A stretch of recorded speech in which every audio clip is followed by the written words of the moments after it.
yang memberi nama daun ini dengan nama daun salam. Yang jelas, daun yang satu ini teramat penting untuk ditinggalkan dalam berbagai masakan. Tidak akan lengkap masakan istimewa kita tanpa daun salam. Aromanya yang kuat membuat daun salam dimasukkan dalam kelompok bumbu dapur yang penting. Tapi siapa sangka loh, tanaman yang memiliki nama latin Syzygium polyanthum ini ternyata memiliki manfaat bagi kesehatan. Salah satunya daun salam dipercaya dapat menurunkan kolesterol. Wah, fakta atau mitos? Biar dijawab langsung oleh Dr. Wawai Muli, ahli farmakologi di segmen ini. Yuk kita simak. Fakta mitos pertama, katanya daun salam dapat digunakan sebagai obat anti nyeri alami. Wah, fakta atau mitos? Ini fakta. Kandungan zat aktif yang terkandung daun salam mengandung banyak zat yang bersifat anti-sitokin, anti-inflamasi, dan menghambat terbentuknya peradangan. Dalam hal ini menghambat pembentukan prostaglandin. Jadi, daun salam bisa digunakan sebagai analgetik untuk keadaan nyeri yang sifatnya ringan saja. Mau langsing? Jangan pusing. Memiliki tubuh ideal memang sudah menjadi keinginan setiap orang karena berat badan yang berlebih dapat mendatangkan beragam penyakit. Nah, tapi jangan hanya wacana. Merubah pola hidup dengan mengkonsumsi makanan sehat dan rutin berolahraga menjadi salah satu cara untuk menurunkan berat badan. Tapi Anda juga bisa loh mengkonsumsi ramuan tradisional seperti rebusan daun salam karena katanya ampuh menurunkan berat badan. Wah, fakta atau mitos? Wah, kalau yang ini mitos. Kita harus bisa membedakan antara menurunkan kadar lemak di dalam darah dengan menghancurkan lemak yang ada di dalam tubuh kita. Bagaimana kita menghancurkan lemak atau mengurangi timbunan lemak di dalam tubuh kita? Tentunya kita harus melakukan exercise atau aktivitas fisik yang seimbang. Kemudian jangan lupa, selain kita melakukan aktivitas fisik yang teratur, dalam hal ini olahraga yang baik, teratur dengan frekuensi 2-3 kali seminggu, kita juga harus melakukan diet yang seimbang. Artinya, tercukupi karbohidrat, lemak, protein, dan vitamin-vitamin. Sehingga metabolisme tubuh kita akan menjadi lancar. Dengan demikian, kalori yang dibentuk nanti diambil dari cadangan lemak. Mudah-mudahan hal tersebut membantu menurunkan berat badan kita. Hipertensi merupakan kondisi di mana tekanan darah berada pada angka 140/90 mm merkuri per hidrakrirum. Nah, bagi Anda yang memiliki riwayat dengan darah tinggi, ada baiknya mulai menjaga makanan dan minuman yang Anda konsumsi, seperti daging merah dan juga kopi.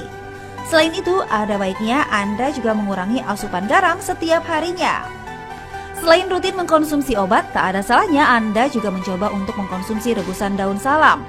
Karena katanya daun salam bisa mengobati darah tinggi. Wah, bener nggak ya? Biar Dr. Wawai Muli yang jawab, itu fakta atau mitos? Wah, yang ini adalah fakta. Mengapa demikian? Kita tahu bahwa daun salam mengandung banyak kandungan zat aktif.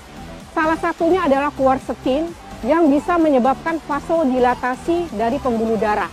Hal ini berkontribusi terhadap menurunkan tekanan darah. Di samping itu, kandungan aktif dari daun salam juga memiliki efek menghambat suatu enzim yang namanya enzim angiotensin inhibitor, di mana dia juga berkontribusi dalam menurunkan tekanan darah. Biasanya, daun salam dianjurkan untuk penderita yang hipertensinya masih derajat ringan. Kalau tekanan darahnya sudah sangat tinggi atau sudah sampai grade 1 atau 2, kita harus berkonsultasi dengan dokter, sehingga tidak cukup hanya menggunakan rebusan daun salam saja. Penyakit jantung merupakan kondisi adanya gangguan pada jantung, mulai dari gangguan pada pembuluh darah jantung hingga katup jantung. Nah, jantung sendiri memiliki fungsi untuk mengalirkan darah yang kaya akan oksigen ke seluruh tubuh. Penyakit ini memang menakutkan bagi setiap orang. Olahraga rutin dan mengkonsumsi makanan sehat menjadi salah satu cara agar terhindar dari penyakit ini. Tapi, fakta atau mitos kalau daun salam ampuh menurunkan risiko penyakit jantung? Ini fakta. Kalau dilihat dari berbagai benefit atau keuntungan dari daun salam, yang pertama, dia bisa membantu menurunkan tekanan darah, kemudian dia bisa membantu menurunkan kolesterol, dan juga dia dapat membantu menurunkan gula darah, maka ketiga jenis kondisi ini adalah faktor risiko terhadap kejadian penyakit jantung. Jadi, bila Bapak Ibu sekalian memiliki gangguan dalam hal tekanan darah tinggi, kemudian gula darah yang tinggi, bisa mencoba penggunaan daun salam untuk jangka waktu tertentu. Bila keadaan tersebut tidak bisa diatasi, tentu kita harus kembali konsultasi ke dokter untuk mendapatkan pengobatan yang lebih tepat. Fakta mitos selanjutnya, penampilan menjadi kurang menarik ketika warna gigi kita tak lagi berwarna putih bersih.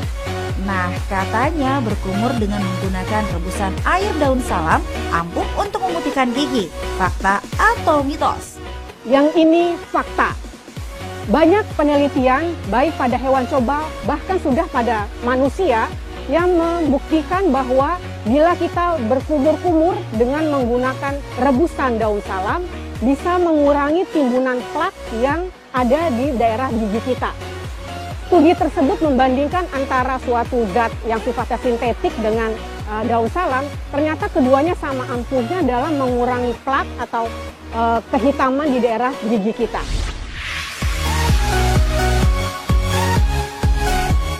Memiliki riwayat keluarga dengan diabetes tentu mengharuskan Anda untuk menjaga asupan makanan yang dikonsumsi. Pola hidup yang tak sehat tentu akan membuat kadar gula dalam darah Anda meningkat. Nah, jika tak diobati dengan serius, diabetes juga dapat menyebabkan kematian. Tapi, benar nggak ya kalau daun salam bisa mencegah diabetes? Fakta atau mitos?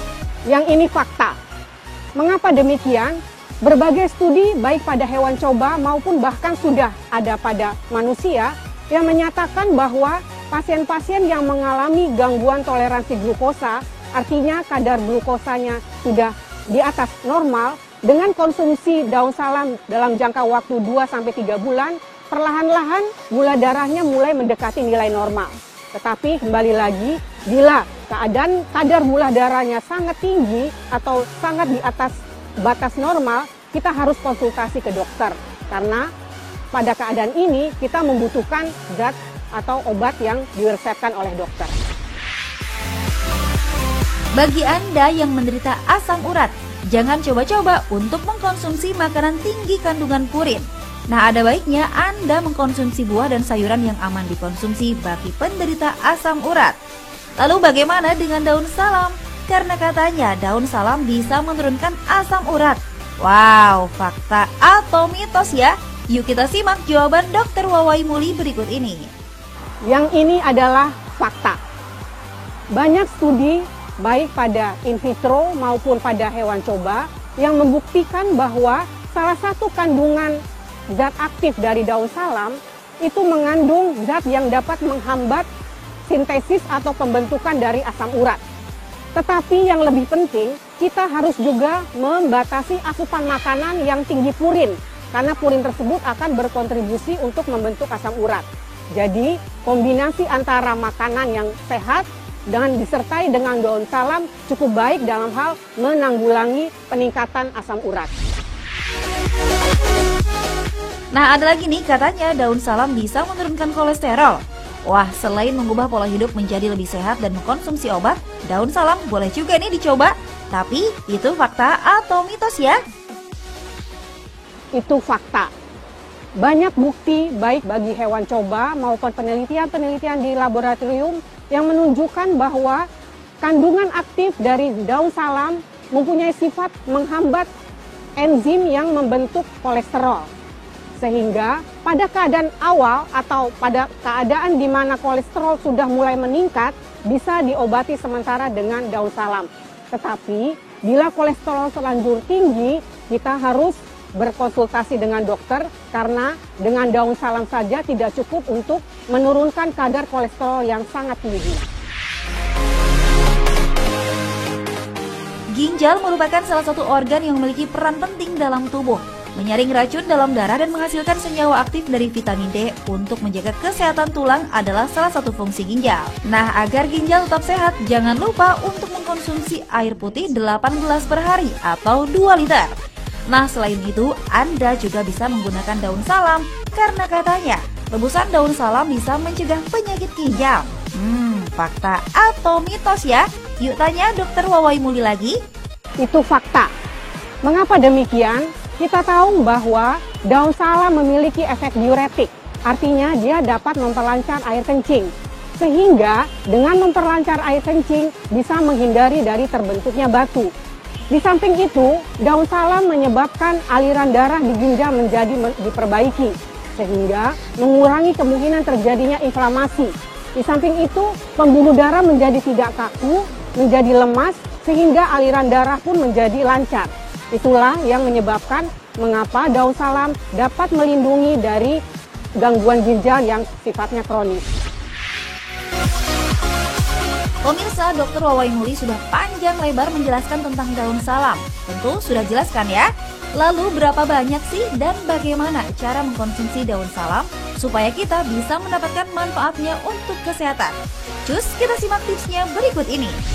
Daun salam banyak digunakan umumnya untuk penyedap rasa, untuk dimasukkan ke dalam masakan. Tetapi kalau kita ingin menggunakan sebagai obat, kita bisa menggunakannya dalam bentuk diminum atau sebagai obat kumur. Berikut adalah tips yang bisa saya sampaikan untuk bagaimana secara aman kita mengkonsumsi daun salam. Kalau untuk tujuan pengobatan, Bapak Ibu bisa mengambil lebih kurang 5-6 helai daun salam yang tentunya sudah dicuci bersih, kemudian dimasukkan ke dalam lebih kurang 1 liter air dan direbus hingga mendidih. Setelah itu, sampai mendidih, disisakan lebih kurang air yang tersisa sekitar 1 gelas. Nah, 1 gelas daun rebusan air salam tersebut bisa diminum maksimum 1 atau 2 kali sehari. Itu untuk tujuan diminum. Tetapi bila untuk misalnya memutihkan gigi atau mencegah kekeruhan atau plak pada gigi, Bapak Ibu bisa melakukan kumur-kumur terhadap air daun salam tersebut. Yang perlu diperhatikan adalah rebusan daun salam tidak boleh dikonsumsi pada anak-anak di bawah usia 18 tahun dan pada ibu hamil atau yang sedang menyusui.